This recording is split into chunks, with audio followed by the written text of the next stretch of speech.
Welcome back to More Than Words, a podcast about treating the whole child, brought to you by the Reading and Language Learning Center. I'm your host, Tristan, and today is a very special episode of the podcast because it is our 1-year anniversary. Woohoo! So instead of our normal podcast where we bring on one guest and interview them, today we're going to spotlight a lot of our therapists here at RLLC and ask them what their favorite success story was from this summer. So without further ado, let's hop right into it. So, Victoria, what's your favorite success story from this summer? together, and we were working on our mouth pictures. And getting those sounds down with our mouth pictures, and he didn't always want to do that. So, you know, one thing that he did want to do though was play with his stuffed animals. So we have a little box of stuffed animals in the room. He would run to the stuffed animals, and it was me kind of like, oh, we're gonna leave our stuffed animals there, but we're gonna work on our mouth pictures instead. And so one morning I decided, you know what, I'm just going to go with it. And we put all of his stuffed animals out on the table in front of us. And they all had names. So one of the stuffed animals happens to be the Taco Bell dog, from the old Taco Bell commercials. So his name was Taco Dog. Oh my gosh. And then we had a little monkey. Yes. He, of course, was Mr. Monkey. And then we had a moose. He, of course, was Mr. Moosey. Yeah. And we had a frog who was Mr. Froggy. And so one morning I was Mr. like, you know Moose. what, we're just going to go with it. So I said, maybe our friends here can help us with our mouth pictures and our mouth picture sounds. So I would say, hey, Taco Dog, what mouth picture is this? And hold up a mouth picture. Yeah. And the student would answer in Taco Dog's voice and go, oh, that's our lip pupper. Something like that. And for like the last few days of that week, that is what we did. And it would be like, oh my gosh. Mr. Froggy, what lip popper, what sounds does this mouth picture make? And the student would answer in Mr. Froggy's voice. I'd say, Mr. Moosey, can you help us out? Mr. Froggy can't think of it. And that is how we got it done. And it was so much fun. And I just thought it was such a great example of adapting to the child's needs, and nothing, sometimes nothing goes the way you plan it to go or the way you want it to go. And I thought that was just such a great example of just meeting them at their level, doing what they want to do, but they're still learning and they're still having fun. So that was really fun. And I'll never forget Taco Dog. Aw. Yeah. Right, of course. How could you forget Taco Dog? Oh, that's so sweet. That is a really good example of meeting them where they are. And like, you still got exactly what needed to be done. You just did it in a different way than you were expecting. But really great. And they had fun. You had fun. That, which was, what we want to see. He was having fun. We were all having fun. So it was just a great moment that stands out to me. Oh, yay. What a fabulous success story. Thanks for sharing. Yeah. Next up, we have Rachel. What's your favorite success story from this summer? I think my favorite success story is watching all of the kids' confidence in their spelling and reading grow. I know for a lot of kids when they first started, they were like, oh my gosh, I don't want to write, I don't want to spell. And they were very, what's the word? Yeah, they were very shy and more reserved, and they just didn't want to do things that are hard for them, which a lot of people can relate to. I feel that way too. So over the 3 weeks, we just really worked on their confidence, worked on their spelling and writing with their sounds and everything. And it was just really great how at the end of it, all 5 kids were like, they had the I can do this, I got this kind of mentality, which is really nice to see, especially for one of my kids who I kind of saw before this reading camp. Confidence was kind of an issue for him where he's like, oh, I don't know if I can do it. And so in our sessions, we did talk a lot about that. But now I'm seeing him after the camp, and he is so much more confident, which is so heartwarming to see. And I guess just seeing all the kids kind of rally together with their difficulties with spelling and reading was kind of nice, because a lot of them were always cheering each other on, supporting each other in games. So if one kid was having trouble, they would raise their hand and say, oh, I know it, I can help him, which was really, really nice to see from all the kids. So I think those were my wins and great things to see during the reading camps. Yeah, thanks for sharing. Next up, we have Karishma. What was your favorite story from this summer? So from this summer, let's see. So we've been seeing a lot of kids in all of the reading groups. So kids that are coming and starting this reading group from the very beginning. Yeah. And I always think it's really fun whenever you see somebody understand something and it really click. And when you get those kids that you can tell are actually invested and they're like, oh, that makes sense. Because it's like something clicked and they're like, yeah, I know how to do this. This makes sense. So it kind of just makes me feel good knowing that, we were able to kind of give them something that they didn't know before and then being able to put it into practice. It's really cool to watch. Yeah. So, when one of my students had that success moment, I guess you'd call it, of being like, oh, this makes sense. And also she asks a ton of follow-up questions, which I think is really cool because I've only had a few kiddos do that, but asking follow-up questions to, if there are things that don't follow the rules of what we're teaching. But just, kind of getting that sense and understanding that they really are invested in their own success. It helps because I feel like it makes me really want to help them even more. If they're invested too. So that was, I think, one of my students from this, who I'm still seeing this summer, but that made me feel good. Oh, that's so sweet. I love it. Well, thank you for sharing your fun success story. Of course. Next, we're going to hear from Gabby. Hi, Gabby. How are you? Good. How are you? I'm good. I'm excited to hear your favorite story from this year. What do you have to share with me? So I want to talk about this client that I think she was the third client that I ever got in RLC. And I've been watching her grow for a year and a half. And recently she got into the high school that she wanted to get into, and she got in at grade level. And hearing that was really, really exciting because I got to see all of her hard work for a year and a half and then all of it paying off and having this huge accomplishment. Oh, that's so exciting. Mm-hmm. Yeah, it was pretty great. It was an awesome moment. Oh, wow. Well, thank you for sharing that. Of course. Oh, that's really sweet, Gabby. Yeah. I forgot that people can apply to high schools because I went to public school my whole life. Mm-hmm. And so, well, I guess that's not true. I did go to governor's school and I did have to apply there, but it's like a vague memory now. So I forgot. It is very, very exciting when you finally get into something you've been working so hard at. So yeah. And she's really excited to go to the next step and for the next thing, which is high school. So yeah, just exciting stuff. I'm really happy for her. Oh, congrats to you and to her. Yeah. Our next therapist is Sarah. Sarah, tell me about your favorite success story from this summer. Well, I had a client who was working on the reading program. He had gotten along pretty far and decided to take the summer writing camp. So in the beginning of the summer writing camp, I was seeing him for reading, and he told me he was nervous. He was worried he wasn't going to do as well as the other kids on the very first day. And we talked about perseverance and trying his best and asking questions whenever he wasn't sure about something. So he went back for the second day and the third day. And by the end of the week, he was so excited. He couldn't wait to get on with me for our reading session. And he wanted to show me all of the stories he wrote. So he brought up his little Google notebook and showed me his stories. He was so proud. His mom was there. They were so proud of them. And it was really cute. He just couldn't wait. Even to this day, he shows me the certificate that he got from writing camp. He holds it up to remind himself. He's like, look at this. Remember when I did this?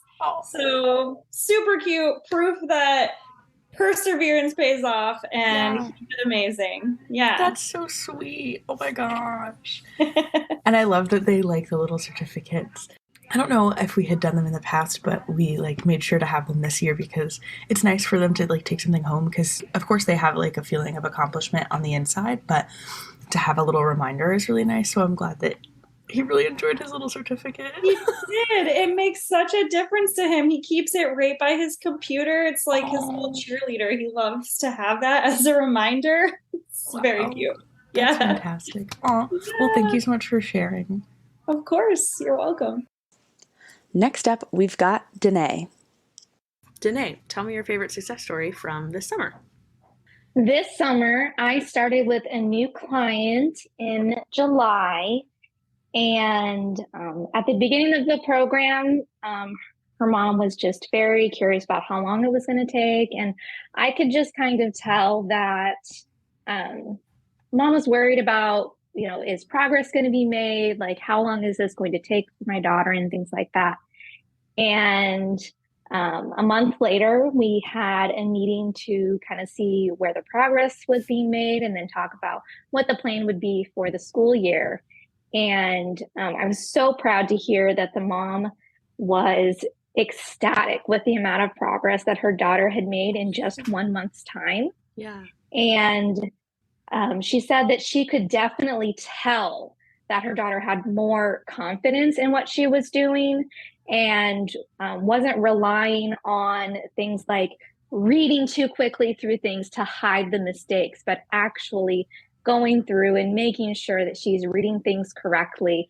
And it's just really cool to see how much progress kids can make in such a short amount of time when they have the intensive therapy that they need. Yeah. Oh, that's so fantastic. I'm glad they got, a little glimpse of what the fully built confidence and excitement for reading can be like when you continue with therapy, because just a month and you see the progress that can be made, and then knowing that therapy normally goes on for like much longer. That's just so exciting for them to know that their daughter will be, so excited and confident. Yeah, exactly. For, extra like books in school and stuff she can find. Exactly. Mom had really been concerned, like, are we really going to make enough progress before school starts when our schedules get crazy and we may not be able to do it as long. And so it was really cool to see just how quickly a lot of progress was made, and really showed how important this is for these kids. Oh, wow. Well, thank you so much for sharing. Yeah. Now let's chat with Emily. What's your favorite success story from this summer, Emily? I think just in general, watching the kids become friends with each other, honestly. We have kids from all different ages, all different backgrounds, walks of life, and they all kind of come in shy and maybe like I said, we have broad ages. So like we had some people a lot of years, like many years apart from one another. And like in the first reading group we did, we kind of had the oldest girl in the group. She kind of referred to herself as like, being a babysitter or like a nanny, because she like loved taking care of like, helping the little kids pack up for the day and clean. Right. And, upon meeting all these group of kids, I'm like, there's no way we're going to build any rapport. There's no way, like things are always going to be shy and awkward. Yeah. But really watching kids open up to one another and form friendships. Like in the other reading group we did, like they have play dates set up with each other now, even though reading group is over. And it was just really nice to watch that social aspect blossom, even though that's not necessarily always the target of our reading groups. So kind of a different success story than just learning success, just really watching kids open up to one another and be vulnerable at times when things are hard, because, they are together many hours a day for 3 weeks straight. And you do watch each other go through some challenges, and when you watch people get upset, watch people celebrate wins. And I feel like that's a really good bonding experience. So that's something I wasn't expecting to like really appreciate or really be so happy for at the end of the reading camps, but something that definitely did happen. And I was so happy to see it. Oh, that's so cool. And I think it is like, even though you aren't expecting that social part to be like as big a deal, it is kind of cool, because then those kids get like, they know they have someone in their corner that has the same kind of like frustration in school with them. Mm-hmm. So it is really cool to see that like social part of it blossom. And I'm so happy they have like cute play dates now. Oh yeah, it's really nice. And like I said, it's like their first day. I mean, like the first day of anywhere, everyone's always like, how am I gonna make this work? Or how am I like, how is this gonna work? Like, how are we gonna bring these groups of people that have never met each other, that are different ages, that have different interests, have different, things going on. And, developmentally, like obviously we love to see social relationships bloom, because that's one of the things we actually do as speech therapists is we sometimes help when kids have trouble making friendships or bonds or having conversations. So obviously we kind of like seeing it as well as from our job point of view. Right. But again, it's very like genuine friendships, and these kids would have never met each other before if it wasn't for our LLC. So I think it was a great opportunity that they had. And like you said, like having someone that they can relate to, because a lot of kids don't have somebody who knows what they go through on the day-to-day life. Right. Wow. Well, thank you so much for sharing. Of course. Next up, we have Nick. Nick, tell me your favorite success story from the summer.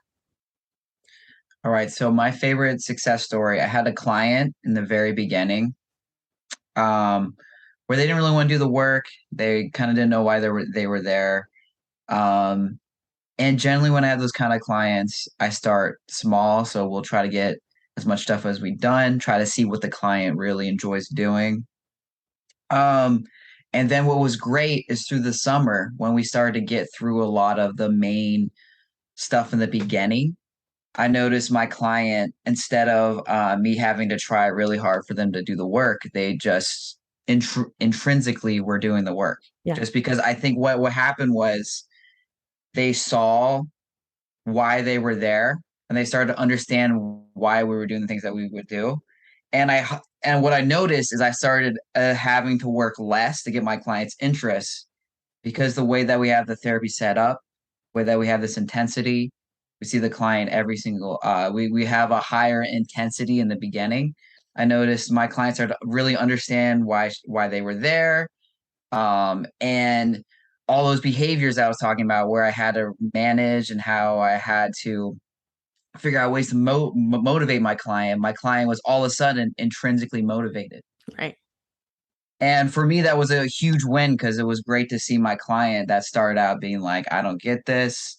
I just want to watch some videos. It was great to see my client really develop that intrinsic motivation. Right. Oh, that's so exciting. And I feel like everyone kind of waits for that moment when they have like stubborn students that come to them. So glad you got to see that over the summer. And I hope that then during the school year, it's like makes it easier for them if they like, are continued to be seen then. So that's really cool. Thanks for sharing. No problem. And last but not least, we have Diane. Diane, tell me your favorite success story from this summer. So Tristan, I work with a rising 7th grader, and he had some summer reading assignments and some pretty intense texts. And he initiated asking for support for assistance in reading and comprehending the text. And we shared a Google Doc with some notes from the text so that we were able to work with the student in like a digital format and give feedback on his independent work.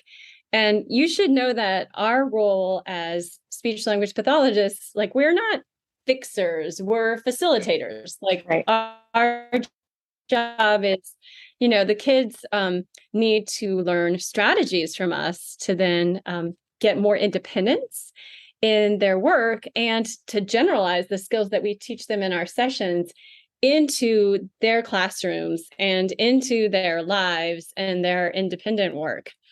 And so it was really exciting to see as the summer progressed, we would make comments outside of the sessions on the summaries that the student had written for each chapter, because, it is a long book and there's no way we could do all the work in our sessions. So he had to do, a lot of outside independent work. And then in our sessions, we would provide feedback to him. And then even outside of the sessions and the Google Doc, we'd make comments. Right. And initially, he would sort of like acknowledge the comment by just like closing it out, but wouldn't actually make any changes in the document itself. Right. So one of our big goals was that he would be able to look at feedback provided in a digital format and then act upon it and not just say, oh, okay, but actually do something about it.